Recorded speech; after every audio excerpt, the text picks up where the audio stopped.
الحمد لله الذي أنعمنا بنعمة الإسلام، والحمد لله الذي هدانا بالإسلام، والحمد لله الذي أرسل محمدا بدين الإسلام ليظهره على الدين كله ولو كره الكافرون. وأشهد أن لا إله إلا الله وحده لا شريك له، وأشهد أن محمدا عبده ورسوله وعلى آله وصحبه وسلم. Amma baad.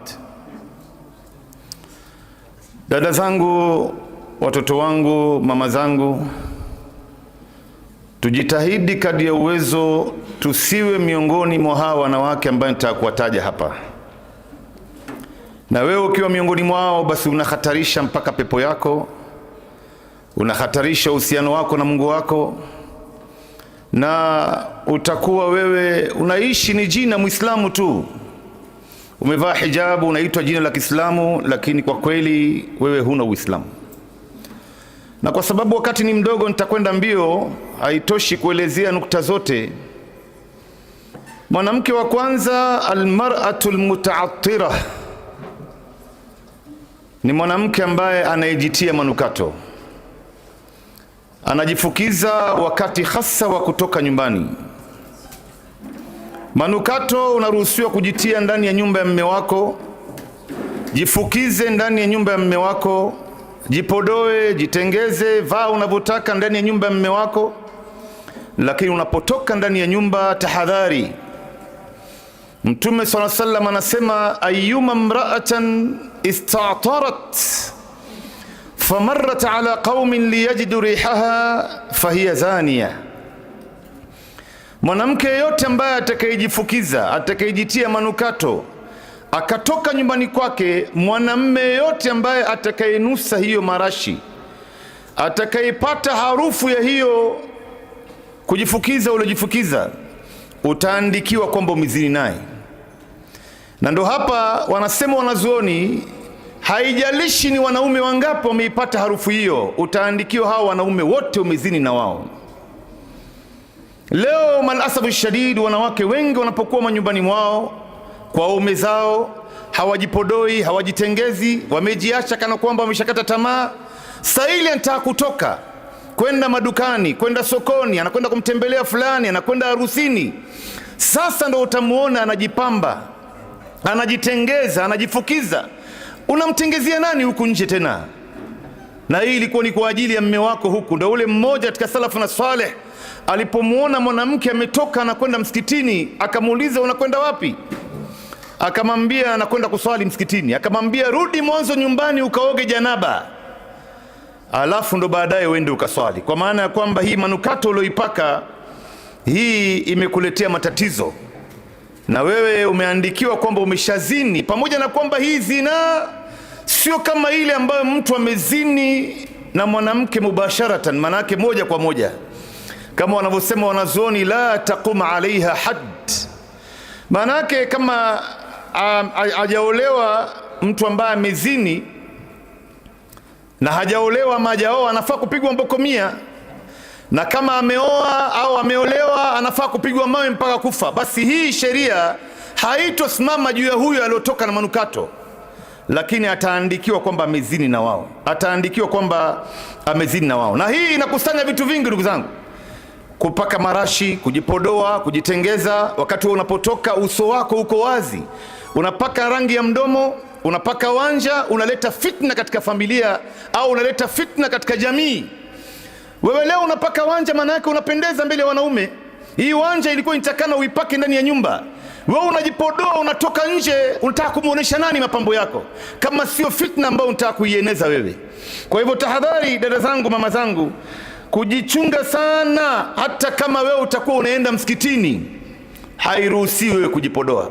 Hata kama mume wako atakuambia bwana, nataka ujitengeze nitoke na wewe, ujifukize nitoke na wewe, watu waone bwana mimi nimemuoa mwanamke ambaye ananukia, usikubali kwa sababu ya Allah. Na hapo uruhusiwi kufata amri yake huyu mwanamume. Mtume wa sallam anasema, la ta'ata li makhluqin fi ma'siyati al-khaliq, innama at-ta'atu fil ma'ruf. Hakuna kumtii kiumbe katika jambo la kumaasi muumba. Hakika taa ni katika mambo ambayo inaambatana na sheria. Anakuambia toka nje bila hijabu, huwezi kubali. Anakuambia toka nje ujifukize nitoke na wewe, usikubali, hata kama yeye ni mume wako, na hakuna chochote ambacho anaweza kufanya wewe. Hii nimeeleza kwa ufupi, ndugu zangu, dada zangu maskini. Jambo la pili, almar'atun kasiyatun ariyat, wanawake ambaye wako uchi na wamevaa nguo.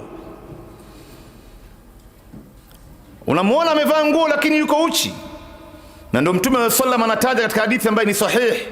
Mtume anasema sinfani min ahli an-nar lam arahuma ba'd, kuna watu aina mbili katika watu wa motoni hapa duniani mimi sijawahi kuwaona. Mtume hajawahi kuwaona kwa sababu wakati wake ilikuwa hakuna watu kama hawa. Mtu wa kwanza ni qaumun ma'ahum siyatun kaadhnabil baqar yadhribuna biha an-nas. Hawa ni watu wa kwanza ambayo wana mijeledi mirefu kama mkia wa ng'ombe. Kazi yao wanaitumia hii kuwapiga naye watu. Maana yake hawa ni watu madhalim katika ardhi. Kazi yao itakuwa ni kuwadhulumu watu. Mimi Mtume sijawahi kuwaona, lakini itatokea katika miaka zinazokuja katika alamati saa. Na leo dhulma imeenea kila mahali. Mtu leo anampiga mtu, anamfanyia mtu khiana. Wacha kumpiga mtu na mijeledi, anampiga risasi, anamdunga na kisu, anamfanyia kila aina mabaya. Lakini mtu wa pili ambaye ndo mahallu shahid, wa nisaun kasiyatun ariyat mumilat mailat ruusahunna kaasnimat albukht. Maila ni mwanamke ambaye yuko uchi, amevaa nguo lakini yuko uchi. Almumilat ni mwanamke ambaye tayari yeye ameshapotea.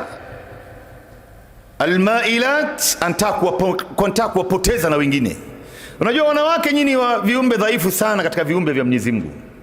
Mara nyingi mnaiga, mnafata kipofupofu tu. Anaweza kuja mwanamke mwingine na rai tu akakupatia, na wewe ukaacha ile ya Mungu ukafata rai yake, ukaona kwamba huyu ndio yuko sawa. Sasa yeye ameshapotea, anataka kuwapoteza na wengine. Ruusahun kaasnimatil bukht. Ukiwaona hawa wanawake ambao wako uchi na wamevaa nguo, nywele zao ni kama nundu ya ngamia. Almaila, iloegemea, ilolala, manake ameacha nywele yake ameisuka basa kama nundu ya ngamia manake. Na hawa leo wamepatikana katika jamii zetu wengi. Anavaa hijabu ambaye si ya kisheria kama ambaye mandugu zangu na mashekhe wangu wametangulia kutaja. Anavaa hijab lakini ni skin tight, imembana kila mahali. Sasa sifa ya hijabu iko wapi? Masharti ya hijabu iko wapi? Wewe unapofanya ibada aina yote, hasatan kama kuvaa hijab, vaa hijab ya kisheria, vaa inavyotakana kufanywa. Sionekane kwamba fulani anavaa hijab, mashallah amejifunika, lakini ndivyo sheria inavyosema. Au unavaa hijabu ambaye maungo yako yote ndani inaonekana, mavazi ulovaa yote ndani inaonekana, ile rangi tu inamvutia mtu. Na juu ya yote hayo wewe unaonekana kama umevaa nguo, kumbe hauko nguo, hauna nguo. Ndio leo jamaa mmoja anatuambia alipokuwa katika jahilia, mke wake aliwahi kuja na hijabu nyumbani kwake, alipoivaa ina mfuko wa nyuma. Mfuko wa nyuma ya kazi gani hii? Na yenyewe imembana mwili. Sasa iko wapi hijabu ya kisheria ndugu zangu? Sasa wengi wa watu wanafikiria kwamba wao wamevaa hijab, lakini kumbe hawajavaa hijab. Unaona watu wamevaa nguo na ile hali ya kuwa wako uchi. Na hii ndio namna ambavyo hii hadithi inakusudia, na Mtume anasema la yadkhulna aljanna wala yarihna wala yajidna raiha. Hawatoingia peponi wanawake kama hawa, na wala hawatoinusa harufu ya pepo. Hawatoinusa harufu ya pepo. Leo wanawake wengi wanavaa hijab na hawajui masharti ya hijab. Wanawake wengi wanavaa niqab, ambapo kuna ikhtilafi ya wanazuoni kuhusiana na niqab ya mwanamke, lakini hawajui masharti ya niqab. Wanaidhalilisha niqab, wanaidhalilisha hijab. Wa unatoka na hijabu na tabia yako ni mbovu. Unatoka na hijabu, unatoka na niqab, unatembea na mtu ambaye amevaa suruali. Mwanamke mwenzako ima labda ni jirani yako, au labda ni jamaa yako, au labda ni mfanyikazi mwenzako, unatembea na mtu amevaa miniskirt, maana yake unaonesha wazi kwamba hii vile vile inaruhusiwa, pamoja na kwamba mimi nimevaa hii. Unaidhalilisha niqab, unaidhalilisha hijab. Na wengi wa wanawake, ndugu zangu, dada zangu, hamuelewi nyinyi kwamba mtu anapovaa niqab, hii niqab ina sheria yake. Uruhusiwi kuitoa hii niqab kwenye uso wako mbele ya wanaume. Leo wewe unapokwenda kazini, unavaa barabarani, kwenye matatu, kwenye gari, ukifika kazini unaitoa hii niqab, kwa maana hawa wanaume ambao wako kazini, mfano hawa wanaruhusiwa kuniona uso wangu. Sasa malengo na masharti ya niqab imepotea hapa. Na ndio hivyo hivyo masala ya hijab. Mtu anakwenda katika sehemu ambayo kuna wanaume wamechanganyika, anavua hijabu yake, au kuna watu ambao ni makazini wake wako pale, jamaa zake ambao wanaweza kumuoa, anavua hijabu yake, anavua nikabu yake, anaiacha uso wazi. Ndio unaona ule Sufyan, yule bwana ambaye alimsingizia Bi Aisha kwamba Bi Aisha amezini naye. Bi Aisha alipomuona huyu bwana alijifunika uso wake mwanzo kabla ya kila kitu, kwa sababu uso ndo ambaye inamvutia mtu mwanamume hasa kuliko sehemu nyingine yote ya mwili katika mwili wa mwanamke. Mwanamke hata akiwa amerembeka kiasi gani, huyu mwanamume anataka kuona uso wake mwanzo. Ikiwa ameipenda uso wake ndo atamridhia. Kama hakuipenda uso wake, hata akiwa na maumbile ya aina gani, hata mkubali. Na ndo hapo anaruhusiwa kabla hajamuoa aone uso wake, na aone viganja vya mikono hivi, inamtosha yeye kumjua huyu maumbile yake iko vipi. Huyu maumbile yake iko vipi? Wewe leo unavaa niqab, unavaa hijabu, na mdomo wako ni mchafu, unatoa matusi mbele ya watu, unasema urongo, unawahini watu, unawadanganya watu, biashara zako za ujanja. Sasa niqab iko wapi hapa? Unaivunjia niqab heshima yake. Na hijabu ambayo Mwenyezi Mungu Subhanahu wa Ta'ala amewaamrisha wanawake waivae, vazi la Mwenyezi Mungu hili, wewe unaidhalilisha mbele ya watu na wewe mwenyewe huna habari. Jambo la tatu ambayo kila mwanamke nitakana ajitahidi kadri ya uwezo kuwa na sifa kama hizi mbali, ni an-nisa'u al-mutashabbihat min an-nisa'i bir-rijal. Wanawake ambayo wanajifananisha na wanaume, anavaa kama wanaume, matembezi yake kama ya wanaume, anataka kuzungumza kama wanaume, hata sauti yake pia anaibadilisha kama ya wanaume. Akizungumza anataka kutoa bezi, na Mungu amemuumba na sauti nyororo, na anataka kuonesha watu mimi si mwanamke wa kawaida, mimi ni shupavu manake. Kumbe hajui hichi ni kitendo cha laana, na laana maana yake uko mbali na rehma na neema ya Mungu. Mtume wa sallam anasema la'ana Allahu almutashabbihina birrijali minan nisa walmutashabbihati minan nisa'i birrijal. Mwenyezi Mungu amewalaani. Laana maana yake ni katika madhambi makubwa, inampeleka mtu motoni. Na laana maana yake uko mbali na neema na rehma ya Mungu. Wewe ukishakuwa mbali na rehma ya Mungu, ndugu yangu, dada yangu, nani ambaye yumo ndani ya hasara kama wewe?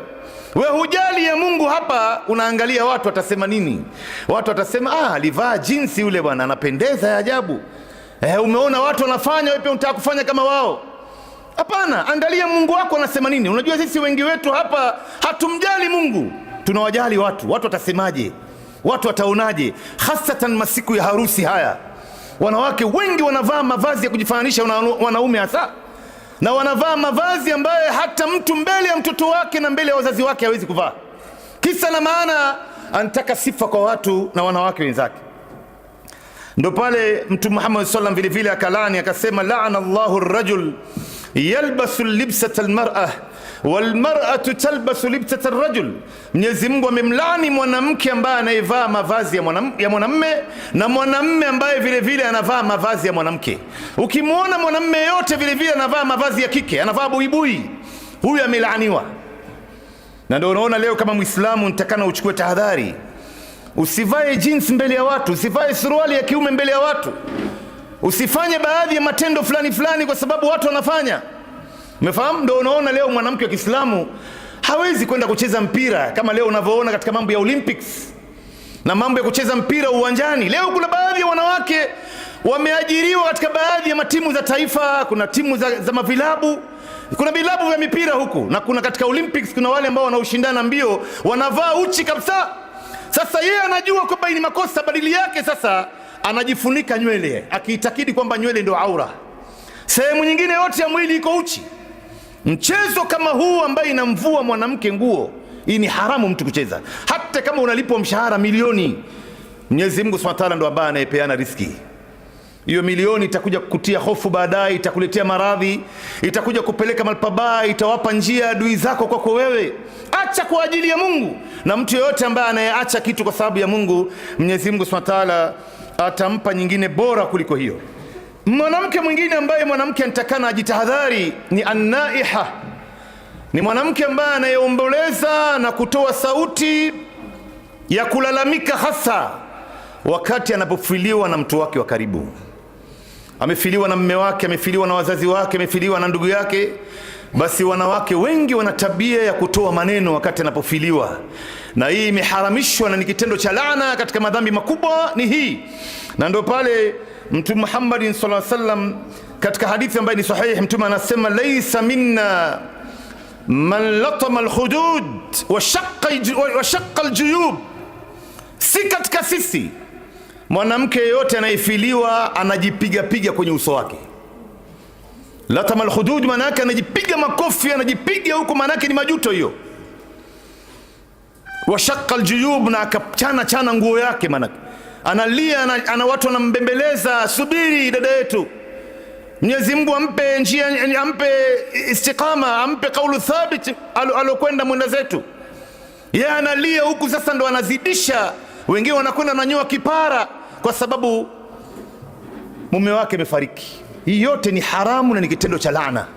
Na ndo pale katika al-Musnad al-Bazzar ambaye hadithi hii ameisahihisha al-Albani rahimahullah, Mtume anasema sautani mal'unani fi dunya wal akhirah, sauti mbili imelaaniwa hapa duniani na kesho akhira. Ukisikia hii sauti mbili upate kujua ni sauti imelaaniwa hii. Almizmarun inda ni'ma, sauti ya mziki wakati wa furaha. Mziki wowote ambao una ala za mziki ndani yake, una musical instruments, una maazif inayo ngoma, matari, nai, nala, gita, mizmari, hiyo ni sauti ambayo imelaaniwa. Sasa leo Waislamu wengi malasafu shadid analazwa na mziki na anaamshwa na mziki. Maana yake analazwa na laana na anaamshwa na laana. Hapandi matatu ile ile ambayo ina laana ndani yake. Alafu wewe unatarajia khairi katika maisha yako. Ikija kutokea matatizo unasema bana, nitaka kusomewa ruqya. Ruqya gani unataka kusomewa na wewe mwenyewe umezungukwa na laana katika maisha yako? Hizi ni vitu vya laana ndugu zangu, dada zangu, nitakana tuchukue tahadhari. Maana nitakana tuchukue tahadhari. Sautani mal'unani fi dunya wal akhirah, almizmarun 'inda ni'ma wan niyahatu 'inda almusiba, na sauti ya kuomboleza wakati wa msiba. Ndio unaona wanawake nyinyi mmekatazwa hata kwenda kuzika makaburini. Leo wanawake wengi wamevumbua mtindo sasa hivi, hasa katika miji zetu hizi, na wao vile vile wanakwenda kuzika makaburini. Kuzuru makaburi wanawake katika kaulu rajih, pamoja na kwamba kuna ikhtilafi ya wanazuoni, lakini kauli yenye nguvu, wanawake wanaruhusiwa kwenda ziara makaburini na dalili ziko nyingi. Lakini kwenda kuzika hapa sasa, ndugu zangu, na wanawake wengi ndio sasa wanajifanya wao ni wazuri wakati mtu ashakufa, anataka kwenda mpaka makaburini. Hadithi iliyopokelewa na Ummu Atiya, huyu ni Ansariya, anasema nuhina ittiba'u aljanaza wa lam yu'zam alaina. Hii wa lam yu'zam alaina ameiongeza huyu Ummu Atiya, anasema Mtume alitukataza si wanawake kusindikiza jeneza, sio mahali pake. Na lau tutafungua mlango huu, basi tumeshafungua mlango wa fitna. Si kazi yako wewe mwanamke hiyo kwenda kuzika makaburini. Na leo itakuwaje leo tutaanza hivi kidogo kidogo, kama unavyoona leo ukienda hapa Lang'ata ama Kariakoo unawakuta wanawake wengi mlangoni, na wao naye pia eti wamekuja kuzika. Sasa mwisho wake ndo wao pia wataanza kusindikiza jeneza, wanabeba, na sisi pia wanaume tunabeba pamoja na wao. Itakuja kutokea hiyo. Mwisho wake kama wanawake walivyokuwa wengi mpaka leo hawajaelewa sheria nyingi za dini, watajifukiza, watajipamba mbele ya wanaume, watavaa manguo za ajabu ajabu. Sasa ni kuleta fitna hata pale makaburini wakati wa kuzikwa. Na ndio unaona kuna mwanamke mmoja alipofiliwa na mume wake anaoshwa pale nyumbani. Baada ya kuoshwa Akaenda akaambiwa yule mwanamke kwamba sasa ameshaoshwa mume wako, amevishwa sanda, kabla hajapelekwa msikitini kuswaliwa kisha aende akazikwe makaburini, nenda ukamwage. Mwanamke tayari alikuwa ameshaanza ida yake. Akatoka chumbani akaenda mpaka pale mume wake yupo, hata hakumkumbatia wala hakulia wala hakuona uchungu, lakini alizungumza naye ule mwanamume ambaye ameshakufa. Akamwambia, mbona umeniachia mzigo mimi? Nani ambaye atawalea hawa watoto? Nani ambaye atawalisha? Nani atalipa renti ya hii nyumba? Nani atalipa school fees yao? Nani atatuangalia mahitaji yetu? Bora ningekufa mimi. Hii ni sauti imelaaniwa hii. Kwani yeye ndo alikuwa Mungu wako huyu mwanamume alifariki? Yeye sio Mungu. Mwenyezi Mungu ndo anayepeana riziki. Wama min dabbatin fil ardi illa ala Allahi rizquha wa ya'lamu mustaqarraha wa mustawda'aha kullun fi kitabin mubin. Hakuna kiumbe chochote katika ardhi hii isipokuwa kwa Mwenyezi Mungu kuna riziki yake. Sasa wewe umemfanya mume wako ndo Mungu wako. Ilikuwa riziki yako inapitia kwake, sasa hivi Mwenyezi Mungu ataipitisha katika njia nyingine. Wewe ndo ambao unababaika wala hujui kwamba hii ni makosa ambayo leo unayafanya katika maisha yako. Mwingine naona wakati ushanikata tayari, ni wanawake aina tatu. Tahadharini na hawa: alwashima walwasila wannamisa. Mtume wa sallam amewalani wanawake aina tatu: laana Allahu alwashima walmustawshima walwasila walmustawsila wa fi riwaya wannamisa walmutanammisa. Mwenyezi Mungu amemlaani mwanamke mwenye kuunganisha nywele na mwenye kumuunganishia, yule anayefanya kazi ya saluni. Leo wanawake wengi hapa mnafanya kazi za saluni hizi bila kujali sheria zake na masharti yake. Mnaenda tu basi onekane mtu ana kazi ya saluni, anawapodoa wanawake, anawafanyia baadhi ya mambo, anabadilisha maumbile ya Mungu. Kazi ya saluni hii kwa wanawake ina fitna kubwa kama ukuchunga sheria ya Mungu. Wewe leo unakwenda kuchukua nywele ya maiti unamvisha mtu, unamuunganishia nywele ya plastiki. Unachukua uzi unaishona ile nywele yake, anaonekana kwamba ana nywele, kumbe ni urongo, hana nywele. Anaonekana kwamba nywele yake ni ndefu, kumbe ni uzi hiyo. Na Mtume anasema, man ghashana falaysa minna, mwenye kutuhadaa huyu si katika sisi. Sasa mtu yoyote anayeunganisha nywele na anayemuunganishia huyo ambaye anayefanya kazi ya saluni, hawa wote wawili wamelaaniwa. Anayefanya kazi hii, walwashima walmustawshima, na mwanamke ambaye anayechora tatuu na mwenye kumchorea tatuu. Anaona hii ngozi yangu hii bado kuna walaki ndani yake, lazima niibadilishe. Akachora kwenye kifua chake, akachora kwenye mgongo wake. Na hasatan kwa mwanamke inakuwa ni akhas, ni mbaya zaidi kuliko hata kwa mwanamume. Na mwanamume vile vile ndo mbaya, ikionekana mbele yake haisemeki manake. Je, kwa mwanamke itakuwaje? Lakini wannamisa walmutanammisa, na mwanamke ambaye anayenyoa hii nyusi zake na anayemnyolea. Wallahi, Mwenyezi Mungu Subhanahu wa Ta'ala ametuumba sisi binadamu katika maumbile iliyokuwa bora kuliko viumbe vyote duniani. Walaqad khalaqna al-insana fi ahsani taqwim, tumemuumba binadamu katika maumbile iliyokuwa bora. Hauwezi kulinganisha kiumbe chochote na binadamu. Tena kila kitu ameiweka mahali pake. Macho ameiweka mahali pake, pua ameiweka mahali pake, mdomo ameiweka mahali pake, mikono, miguu. Hali ingelikuwaje leo hii macho angeiweka magotini, au mdomo wako ingekuwa kwenye bapa la uso hapa juu, unazungumzia kutoka hapa. Kila kitu imewekwa mahali pake. Mungu anajua hiyo. Wewe umekwenda kubadilisha maumbile ya Mungu, ukaona hii ya Mungu, hii nyusi iko hapa juu, ukaitoa ukapaka makaa, rangi ya makaa sasa, au ukachukua wanja ukapaka hapo, kwa maana unamkosoa Mungu. Na hivi ndo namna Iblis alivyoahidi alipofukuzwa peponi.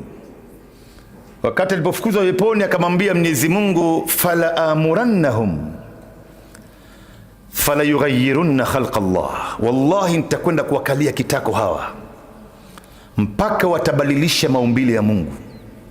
Leo wameshabadilisha nyingi, wacha hii ya kubadilisha hii nyusi.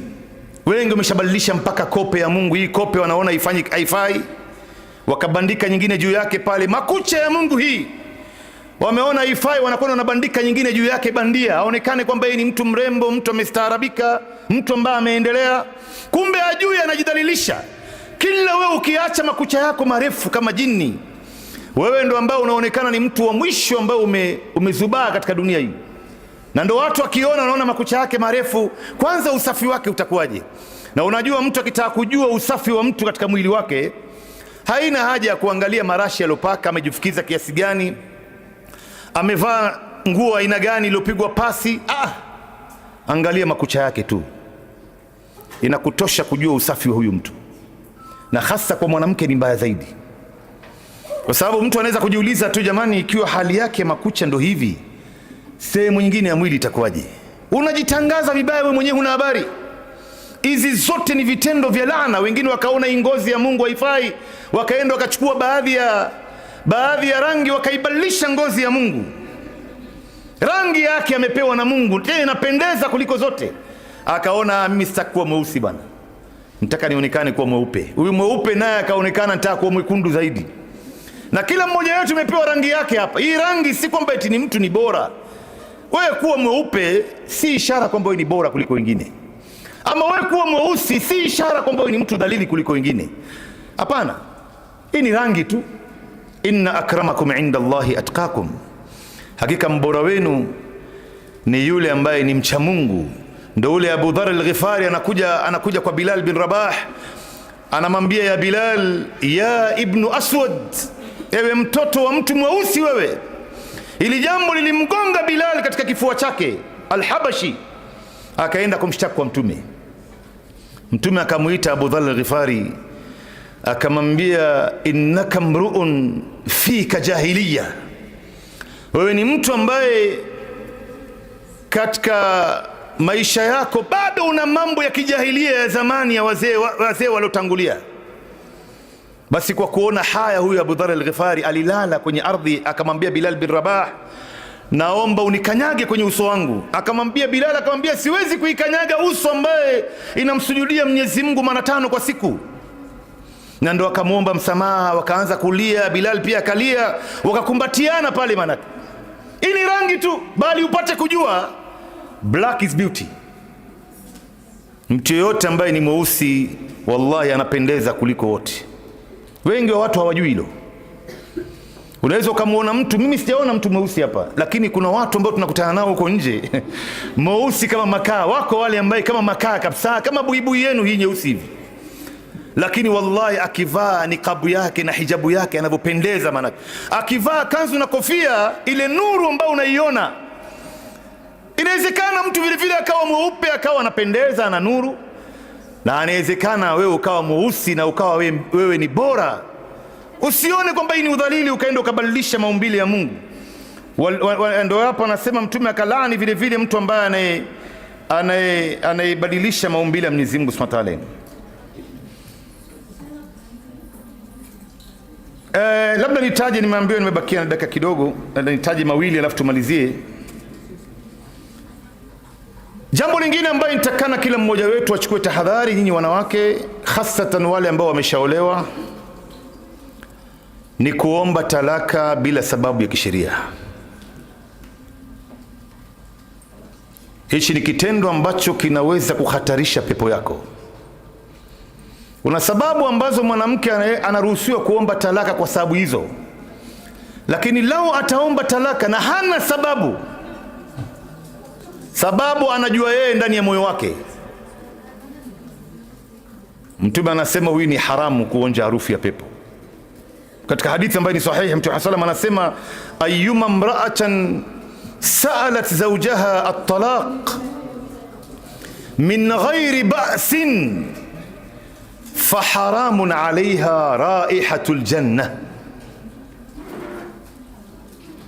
Mwanamke yote ambaye atakayemwambia mume wake ampe talaka bila sababu ya kisheria, basi Mtume anasema ni haramu kwa huyu mwanamke kuonja harufu ya pepo. Ni haramu kuonja harufu ya pepo. Unajua wanawake hawa wana siri nyingi na wanaficha mambo mengi, na Mwenyezi Mungu anawajua vizuri. Kama Sheikh Saad ametaja hapa, labda mwanamke ana mwanamume mwingine ambaye amemuona, ambaye labda ana mambo mengi ambaye ni mazuri kuliko mume wake huyu ambaye yeye yuko naye tayari. Labda ni tajiri kuliko mume wake, labda sura yake ni nzuri kuliko mume wake. Sasa anaanza kufanya hila ili aachwe na mume wake, aende akaolewa na ule mwanamume mwingine. Ndio hii Sheikh Saad ameelezea kisa hapa. Hila kama hii upate kujua ni haramu, dada yangu.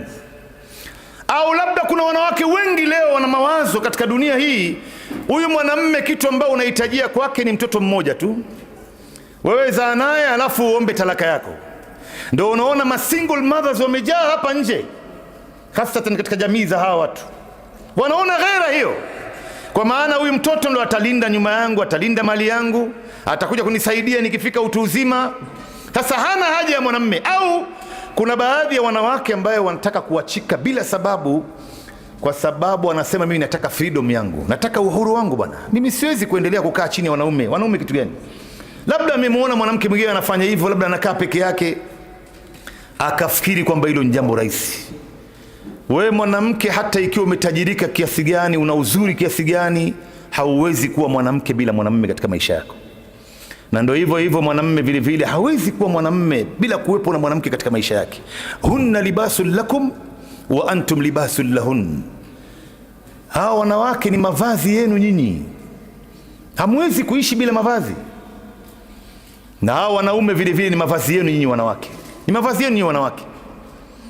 Kwa hivyo wewe kivyo vote vile utakavyokuwa, upate kujua unahitajia mwanamume katika maisha yako. Huwezi kuishi peke yako. Kwanza, ikiwa wewe ni mwanamke ambao una shahwa, una matamanio ya mwili, ni mwanamke ambaye una fuko la uzazi katika tumbo yako. Hii fuko la uzazi imewekwa pale kwa kazi gani?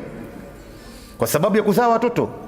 Sasa wewe utakuwa unaiacha tu, kila mwezi inaanguka tu, ina malengo yake hii. Wewe shahwa zako utaipeleka wapi kama sio haramu? Ndio hapa Sheikh Saad ameelezea sasa itabidi uanze kutumia njia zingine za kukidhi haja yako ya kimatamanio. Na hasa mtu akishaolewa anakuwa na hisia zaidi. Leo vijana wengi wanafanya makosa, hasa katika miji zetu hizi ya Nairobi, Mombasa. Kijana anakuja anamuoa mwanamke, anamposa, anamuoa, inafanywa harusi kubwa. Alafu baada ya miezi miwili, yule kijana anasafiri, anakwenda zake Uarabuni. Anamwacha huyu mke wake hapa kwa muda wa miaka miwili. Kwa muda wa miaka miwili. Ikiwa itasababisha fitna katika maisha ya huyu mwanamke ana haki ya kuomba talaka yake. Ndio unaona wakati wa vita vya jihad, wanaume walikaa sana katika jihad, kiasi ambacho wanawake wakaanza kulalamika waume zao wamekaa kupita kiasi. Manake ndio Umar akawauliza wanawake, nyinyi mnaweza kuwasubiria waume zenu katika masala ya kutekeleza haki za mwili wenu kwa muda gani? Wakasema tunaweza kusubiri miezi 4. Basi kila baada ya miezi 4 Saidna Umar akawa anarudisha majeshi, anawapeleka wengine wasokuwa wao. Sasa wewe leo unakwenda kukaa mbali na mke wako miaka miwili ndio upate kurudi hapa, alafu unamuingiza kwenye kitendo cha ndoa, ushamzoesha, alafu unamuacha. Huyu akiingia kwenye fitna itatokea nini hapa? Ndio inatokea mambo kama haya. Sasa wanawake wangapi ambao waume zao wamesafiri kwenda majuu, wamekwenda Ulaya, wamekwenda Arabuni, anamuacha mke wake huko, akirudi anampata mke wake na mtoto mwingine, anampata mke wake ashatiwa mimba. Inna lillahi wa inna ilaihi rajiun. Hii kama sio fitna ni kitu gani ambayo leo tunatafuta katika maisha ya hawa watu? Sasa wanawake wengi tunataka uhuru. Ni uhuru gani ambao unaitaka wewe zaidi ya mtu kuchunga heshima yake ndani ya ndoa yake? Takana tuzilinde hizi ndoa, si sababu ya watu kuja kuweza kunini. Ndio unaona mwanamke akiomba talaka kwa sababu ambazo hawezi kuingia peponi. Ndio hadithi ya Mtume. Lakini kuna zile sababu ambazo inawezekana akaomba talaka, kama ambayo tumetaja, hiyo kuwa mbali na mume wake kwa muda mrefu, mwanamume ambaye anashindwa kuchukua majukumu yake. Vingine hivi anataka kurekebishwa, waite wazee, waite mashehe, wakae chini. Huyu hana uwezo wa kitendo cha nguvu ya kitendo ya ndoa, huyu hana uwezo. tutamsaidia vipi ili kuweza kuilinda hii ndoa? Tujitahidi mwanzo kurekebisha kabla ya mtu kuomba talaka. Ikiwa leo mwanamume anampiga mke wake hata kama ni mara moja, wanazuoni wanasema huyu mwanamke anaruhusiwa kuomba talaka yake, anaruhusiwa kuomba talaka yake. Au mwanamume ambaye ni mlevi, mwanamume ambaye anatumia dawa za kulevya, mwanamume ambaye ni tariku swala. Vipi utaishi na mtu ambaye ni tariku swala? Utaishi vipi na mlevi? Lakini haya yote mwanzo kabla ya kuomba talaka yataka marekebisho.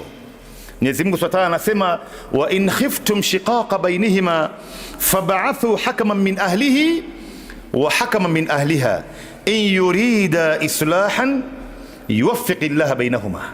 Ikitokea ugomvi baina ya mtu na mke wake, waleteni watu upande wa mume na upande wa mke, waleteni mashekhe upande wote mbili, na shekhe pia waingilie.